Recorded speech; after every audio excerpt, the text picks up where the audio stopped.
प्रयागराज में अभी तक आप लोगों ने 3 जिला अध्यक्ष बदले, कमल शर्मा पहले, दूसरे आशु शुक्ला, उसके बाद अब डॉक्टर एसपी सिंह है। इस बार चूंकि चौड़ीकरण और इन सब को लेकर जो महाकुंभ में हुआ, उसके बाद प्रयागराज की सीट भारतीय जनता पार्टी की सरकार हारी, प्रतापगढ़ हारी, आपका गृह जनपद पड़ता है प्रतापगढ़, प्रतापगढ़ हारी। 2026 का जिला पंचायत चुनाव और 2027 का विधानसभा चुनाव के मद्देनजर प्रयागराज में जनसत्ता दल लोकतांत्रिक की तीनों महानगर, गंगा पार और यमुना पार की प्रतापगढ़ 4 की बैठक प्रयागराज में हो रही है। हमारे बीच में जनसत्ता दल लोकतांत्रिक के वरिष्ठ नेता गोपाल भैया हैं। प्रयागराज में जिस प्रकार से आपका संगठन धीरे धीरे अब स्तर पकड़ रहा है, वो स्तर जो कि सत्ताधारी पार्टियों का होता है, कार्यकर्ता बढ़ रहे हैं, क्या लग रहा है, ये सफलता मानते हैं? बिल्कुल, जब परिवार बड़ा होता है, तो स्वाभाविक बात आदमी को खुशी होती है। किसी का किसी प्रकार से, आप व्यक्तिगत परिवार जब आपका बड़ा होता है तब भी आपको खुशी होती है। और हमें भी इस बात की, अभी हम करीब 18 जिले करके आ रहे हैं, तो हमें सब जगह जो राजा भैया की तरफ समर्थन मिला, स्वाभाविक बात है कि उत्साह और दुगना हो गया, तिगुना चौगुना हो गया। आपके राष्ट्रीय अध्यक्ष राजा भैया को लेकर पूरे प्रदेश ही नहीं पूरे विश्व भर में एक लोकप्रियता और एक जिसको कहा जाए विश्वसनीयता देखने को मिलती है। पूरे युवा वर्ग है वो खासकर राजा भैया के साथ एक सेल्फी लेने के लिए बहुत परेशान रहता है। अक्सर आप प्रयागराज महाकुंभ भी उदाहरण रहा है उसका, जब वो आते थे या चाहे किसी भी कार्यक्रम में, जिस प्रकार की लोकप्रियता और वो है, जिस प्रकार, क्या लगता है वो मतदान में देखने को मिलेगा? बिल्कुल मिलेगा ऐसा, क्योंकि राष्ट्रीय अध्यक्ष जी के प्रति जो लोगों का, अभी हमने आपको बताया, अगर मान लीजिए वो राष्ट्रीय अध्यक्ष जी जाते तब आप बता रहे हैं, जब हम लोग जा रहे हैं जो समर्थन और प्यार मिल रहा है, अभी 14 जनपद का हम दौरा करके आ रहे हैं, तो स्वाभाविक बात है कि ऐसे थोड़ा आदमी चलाता है, ऐसे थोड़ा झंडा लगा के चलाता है। आज हर जनपद में कोई ऐसा जनपद नहीं, आज हम 18 जनपद करके आ रहे हैं, 18 जनपद में जो राजा भैया के नाम पर सम्मान मिला, जो सम्मान मिला, वो स्वाभाविक बात है कि आत्मा से आदमी करता है, वो दिखावा नहीं होता कि साहब चुनाव में किसी के साथ गया और किसी को दिया, ऐसा नहीं। प्रयागराज में अभी तक आप लोगों ने 3 जिला अध्यक्ष बदले, कमल शर्मा पहले, दूसरे आशु शुक्ला, उसके बाद अब डॉक्टर एसपी सिंह है।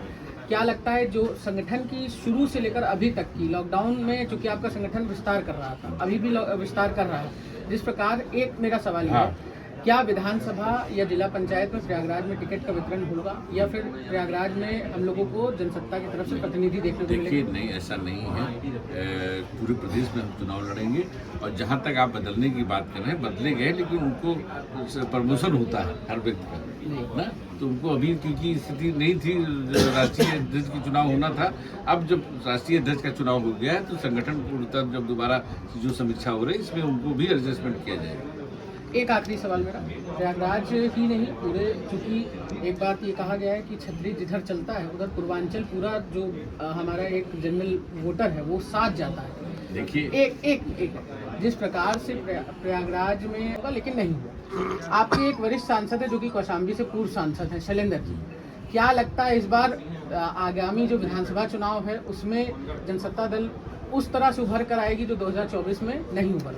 आपने सबसे पहले सवाल किया छतरी। छतरी हर समाज को लेकर चलता है, जिसके साक्षात प्रमाण हमारे राष्ट्रीय अध्यक्ष जी हैं, और हमारे जो पूर्वज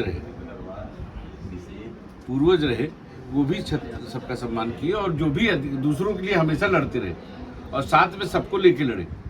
आप देखिए, संत रविदास जी पुराना सांगा ले गए मेवाड़, वहाँ पे उन्होंने जो सम्मान, उनको सिंहासन पे बैठ के पूरे परिवार सहित उनसे गुरु मंत्र लिया। उस समय क्या चुनाव का चक्कर था, क्या वोट लेने का चक्कर था? आज बैकवर्ड की लोग राजनीति करते हैं, तमाम पार्टियां बैकवर्ड कर रही हैं, लेकिन बैकवर्ड को किसने सम्मान दिया? छतरी ने दिया ना, बीपी सिंह ने दिया। तो आखिर आज नहीं तो बताइए कि बैकवर्ड कहाँ होते? सामान्य थे ना, पाल क्या थे? 90 के पहले समान थे, यादव क्या थे? समान थे। क्या किसी बैकवर्ड नेता ने उनकी लड़ाई लड़ी, उनको ये सम्मान दिलाया? किसी राजपूत ने ही दिलाया ना। तो राजपूत हमेशा सब समाज को लेकर चला है, राजपूत हमेशा सब समाज के लिए।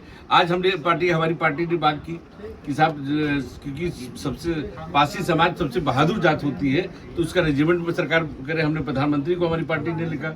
तो इसलिए क्योंकि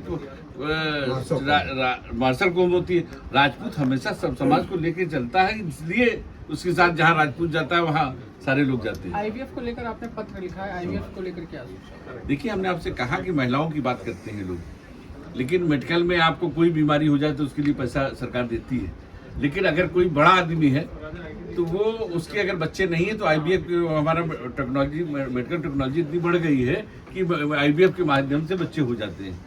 लेकिन अब किसी गरीब पैसा इतना ज़्यादा लगता है कि उससे नहीं वो करा पाता। ऐसी स्थिति में सरकार की उसकी मदद होनी चाहिए कि ताकि वो भी माँ कहलाए। माँ कहलाना उसका एक सपना होता है। ऐसी स्थिति में परिवार नहीं टूटेंगे, गरीबों के भी परिवार नहीं टूटेंगे अगर गरीब के घर में बच्चे हो जाएंगे। तो ये थे एमएलसी अक्षय प्रताप सिंह जी। प्रयागराज से कैमरामैन शाहनवाज के साथ आयुष श्रीवास्तव की रिपोर्ट।